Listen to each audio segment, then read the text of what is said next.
Marc a grandi dans une famille discrète sur tout ce qui touche au sexe. Ado, il était du genre curieux, mais jamais il n'avait osé demander trop de détails à ses parents ou à ses amis. Un jour, seul dans sa chambre, il clique par hasard sur un site pornographique. Premier choc, image crue, scénario extravagant. Il ressent un mélange d'excitation et de gêne. Est-ce donc ça, la sexualité se demande-t-il. Sans repère, il y retourne le lendemain, puis le surlendemain, tantôt fasciné, tantôt perturbé. De cette fascination naît alors une question. La pornographie, malgré sa réputation controversée, pourrait-elle apporter des éléments éducatifs à un homme en quête de repères? Dans la suite de ce récit, nous allons suivre le parcours de Marc, voir comment la pornographie l'a introduit à diverses pratiques, comment elle a levé certains tabous, mais aussi comment il a fini par réaliser les mises en scène, les dérives possibles, addiction, fausse attente, et l'importance d'un usage modéré. Le sujet est controversé, c'est certain. La pornographie est souvent accusée de véhiculer des stéréotypes, de causer une distorsion de la réalité, de promouvoir une vision erronée du consentement et des rapports. En même temps, pour des personnes comme Marc, elle peut jouer un rôle de premier contact avec la sexualité.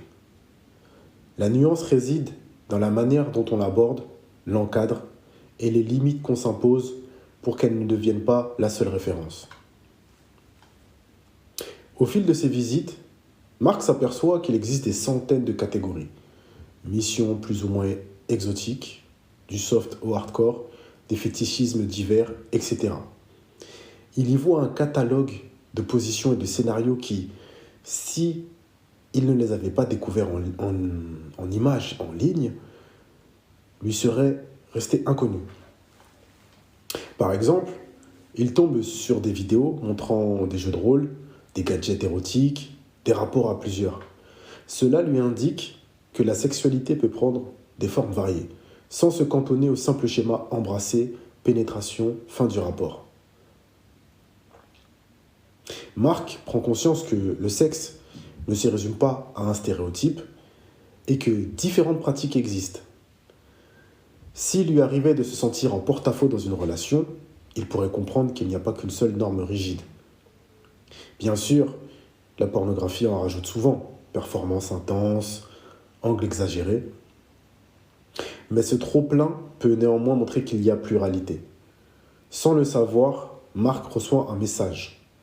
Le désir humain peut être protéiforme. Dans le milieu de Marc, la sexualité est peu abordée. Ses parents ont toujours éludé les questions. L'école n'a parlé que de préservatifs et de reproduction. Dans le contexte, la pornographie devient son unique source d'informations plus précises, même si elles sont biaisées. Cela peut l'amener à découvrir des réalités anatomiques qu'il n'aurait pas explorées autrement. Par exemple, la simple vision d'un rapport oral peut le rassurer. D'accord, donc c'est pas quelque chose d'interdit ou d'anormal. Des études, comme celles menées par certaines universités américaines, indiquent que près de la moitié des jeunes hommes déclarent avoir eu leur premier cours de sexualité via le porno, faute d'une éducation sexuelle complète. En cela, la pornographie joue un rôle, malgré elle, de substitut. Le problème, on le verra plus tard, c'est que ce substitut s'accompagne de nombreuses fausses idées, attentes irréalistes, gestes spectaculaires, etc. Néanmoins, Marc, à ce stade, est surtout dans la découverte d'un espace inconnu, se rendant compte que le sexe englobe plus que le missionnaire ou quelques caresses furtives. En se baladant sur ces sites, Marc remarque des techniques, massage érotique, stimulation bucco-génitale multiple, variations de préliminaires qu'il n'aurait jamais conceptualisées. Il réalise que le rapport peut être plus inventif, plus sensuel, plus long que ce qu'il imaginait. Dans un sens, ça l'inspire. Il se dit, plus tard, quand j'aurai une partenaire, peut-être que je pourrai reprendre telle ou telle idée pour ne pas tomber dans la routine. Cette dimension inspirationnelle est parfois soulignée par certains sexologues. Oui, le porno peut donner des idées de scénario, mais il faut ensuite traduire cela dans une relation réelle où la communication prime. Les techniques ne se substituent pas à la découverte mutuelle. Elles ne font qu'enrichir le répertoire potentiel. Cela peut être un plus si l'individu sait qu'il doit adapter, doser, respecter les envies de l'autre. Mais Marc remarque vite que dans ses vidéos, les acteurs sont sélectionnés pour leur mensuration, leur endurance. Les femmes, elles, semblent tout de suite atteindre un plaisir débordant sans préambule. Les hommes ne fléchissent pas et ils enchaînent les positions sans fatigue. S'il n'est pas vigilant, Marc peut en conclure. Il faut être comme eux, sinon je ne suis pas un bon amant. Et c'est là que naît une illusion perverse. Confondre le spectacle scénarisé et la sexualité réelle avec sa dimension affective, sa spontanéité et ses imprévus. Selon un rapport du Journal of Adolescent Health, une part significative de jeunes adultes reconnaissent avoir ressenti un complexe ou une pression après visionnage de porno. Ils se sentent moins performants, craignent de ne pas être assez endurants ou assez dotés. C'est donc un terrain glissant. Oui, Marc peut s'inspirer, mais il risque aussi de se comparer. D'où la nécessité déjà de relativiser ses performances d'acteur. Citons une étude. Selon une publication de l'American Psychological Association, près de 30% des hommes ayant regardé régulièrement de la pornographie mainstream admettent avoir ressenti un décalage douloureux entre ce qu'ils voyaient et leur expérience réelle, générant anxiété de performance. Marc, en découvrant ce type de statistiques, peut commencer à modérer ses attentes, à comprendre que la pornographie exagère. Au fil des discussions avec ses amis, Marc finit par comprendre que les scènes porno sont très scénarisées. Il voit des making-of, des interviews d'acteurs révélant que les prises durent parfois des heures, qu'on coupe au montage, qu'il y a usage de produits, etc. Soudain, la révélation. Ah, c'est donc pas du direct. C'est conçu pour la caméra. Il se rend compte qu'il faut décrypter ces contenus comme on décrypte un film de cinéma pour ne plus prendre pour argent comptant ce qu'il voit. Cette prise de distance peut être la clé d'un usage plus sain. En développant un regard conscient, Marc se libère d'une partie des fausses croyances. Il ne méprise pas pour autant le porno, mais il le requalifie. C'est un spectacle érotique, mais c'est pas un manuel de comment faire l'amour. Là encore, tout dépend de sa maturité. S'il continue à l'aborder comme un simple fantasme ludique, il peut éviter bien des déceptions. En s'informant plus, Marc tombe sur des témoignages d'acteurs et d'actrices racontant des tournages difficiles ou la signature de contrats peu avantageux. Il découvre aussi des initiatives style porno éthique, où la production fait plus attention au consentement, à la rémunération, etc. Marc se questionne.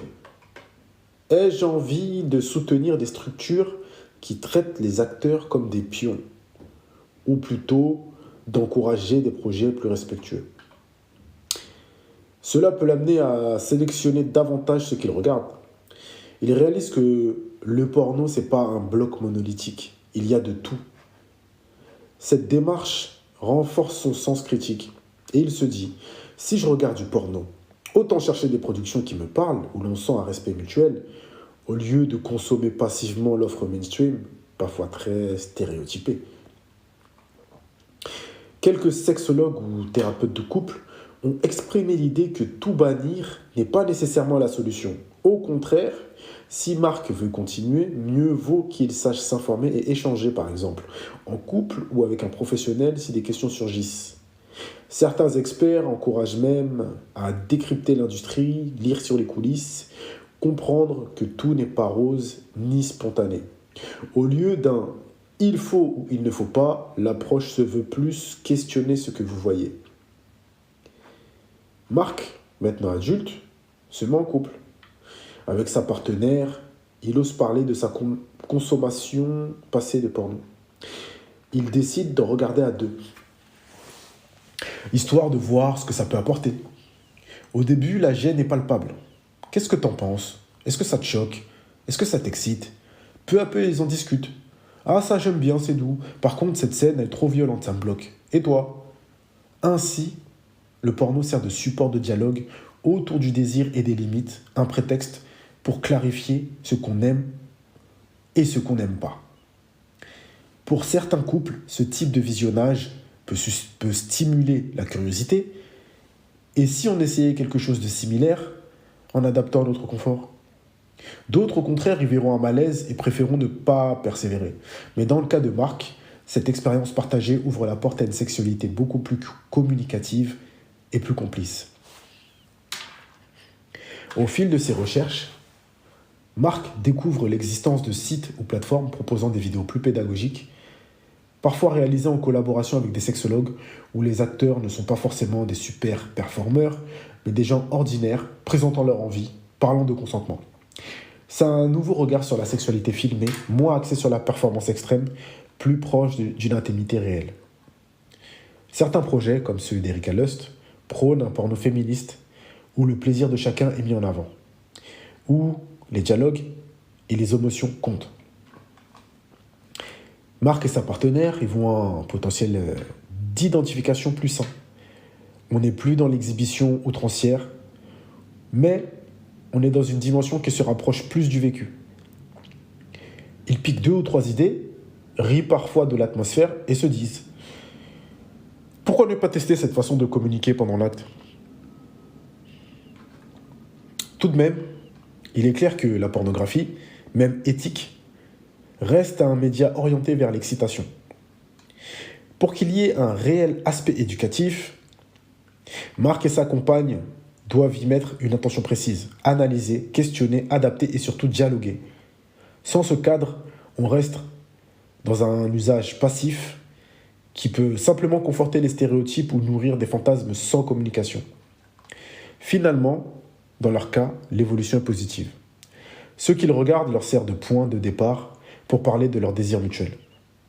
Ils se montrent plus ouverts, plus curieux et moins pris dans la pression de la performance car ils savent décrypter la mise en scène. Il faut toutefois ne pas oublier le versant sombre.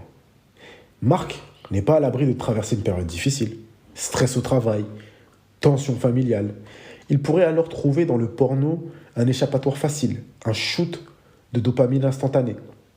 Certains hommes tombent dans cette spirale où le porno devient un réflexe quasi quotidien, voire plusieurs fois par jour, au détriment de leur relation, de leur libido dans la vraie vie, voire de leur concentration au travail. Des psychologues alertent sur la porn-addiction. Le cerveau s'habitue à ces stimulus forts, réclamant toujours plus de nouveautés ou de pratiques extrêmes pour maintenir l'excitation. C'est un risque qui n'épargne pas Marc s'il manque de vigilance. En outre, un usage excessif peut décourager la rencontre réelle. Pourquoi faire l'effort de séduire, d'écouter, d'ajuster quand un simple clic satisfait l'excitation visuelle? Même pour les consommateurs non addicts, la pression de performance reste un thème récurrent. On voit des corps calibrés, des scènes où l'homme est toujours prêt, toujours endurant, la femme instantanément enjouée et multi-orgasmique. Marc peut se sentir pas assez fort, pas assez beau, pas assez endurant. Cette comparaison, si elle n'est pas tempérée par l'esprit critique, sabote la confiance en soi. Il peut développer une peur de ne pas être à la hauteur au moment d'un acte sexuel réel. Des études cliniques évoquent la corrélation entre une consommation élevée de porno et l'émergence de troubles érectiles d'origine psychogène. Le cerveau, surstimulé par la variété illimitée en ligne, peut avoir du mal à réagir face à un partenaire réel. D'où l'importance, selon certains sexologues, de réapprendre la lenteur, la sensualité, la communication, sans courir après l'image parfaite. Pour éviter cela, Marc sait, grâce à quelques lectures ou à des conseils de proches, qu'il doit se fixer des règles. Tout d'abord, limiter la fréquence. Pas tous les jours, ou pas pour chaque envie. Alterner avec d'autres sources. Lecture d'articles, discussions, voir des podcasts sur la sexualité. Parler. Parler avec qui? Avec sa partenaire, un ami, un professionnel. Si des doutes surgissent, complexe, sentiment de dépendance. Différencier. Se rappeler que le porno est une mise en scène, que le rapport implique d'autres dimensions affectives, sensorielles et émotionnelles. Nous avons vu Marc passer de l'adolescent curieux, découvrant un univers excitant mais formaté, au jeune homme prenant conscience des fictions du porno et des enjeux éthiques de l'industrie, puis au compagnon cherchant à partager, à dialoguer et finalement à adopter un usage modéré. Il a goûté aux avantages potentiels, levé certains tabous, s'inspirer de pratiques, mieux connaître la diversité sexuelle. Il a aussi réalisé les dangers, addiction, déformation de la perception du corps, pression de la performance. Ainsi, la pornographie n'est pas un bloc monolithique, ni un outil d'éducation fiable en soi. Sans encadrement et esprit critique, elle peut véhiculer de nombreux stéréotypes et dérives. Avec une démarche lucide, un tri des contenus, préférer des productions plus éthiques, plus réalistes, et une volonté de communication, elle peut, dans une certaine mesure, jouer un rôle de déclencheur. Mais jamais elle ne remplacera l'éducation sexuelle ni le dialogue humain. Mais elle peut être un complément, un prétexte pour aborder des questions, découvrir quelques techniques ou identifier certaines préférences. Certains sexologues le rappellent. Interdiction totale ou usage effréné sont deux extrêmes. Un juste milieu implique un dosage, un examen critique et parfois l'accompagnement d'un professionnel si des difficultés surviennent. Marc a compris, au fil du temps, qu'il n'est pas l'esclave de la pornographie, mais qu'il peut s'en servir en adulte responsable. Il ne confond plus ces scènes scénarisées avec la réalité et surtout, il veille à ce que sa vie sexuelle ne soit pas dictée par la performance, mais guidée par la complicité et le plaisir réciproque. En définitive, la pornographie peut être un miroir déformant ou un tremplin éducatif, selon la posture adoptée. L'important, c'est de rester conscient du fossé entre fiction et réalité, de respecter autrui, y compris les acteurs dont on regarde les performances, et de se protéger des excès. Le plus grand risque demeure la passivité, consommer sans jamais questionner, reproduire sans jamais réfléchir. Au contraire, si l'on cultive un regard critique et un dialogue, on peut dans certains cas en tirer une dimension pédagogique, à la fois sur soi-même et sur les pluralités des pratiques. Regarder du porno ne fait pas de vous un expert en sexualité. Mais savoir le décrypter, en tirer quelques pistes et s'en détacher quand il le faut, c'est déjà un pas vers la maturité sexuelle. C'est à chacun de trouver son équilibre, son sens de la mesure et surtout sa capacité à distinguer le fantasme de la vraie intimité partagée. Merci, au revoir.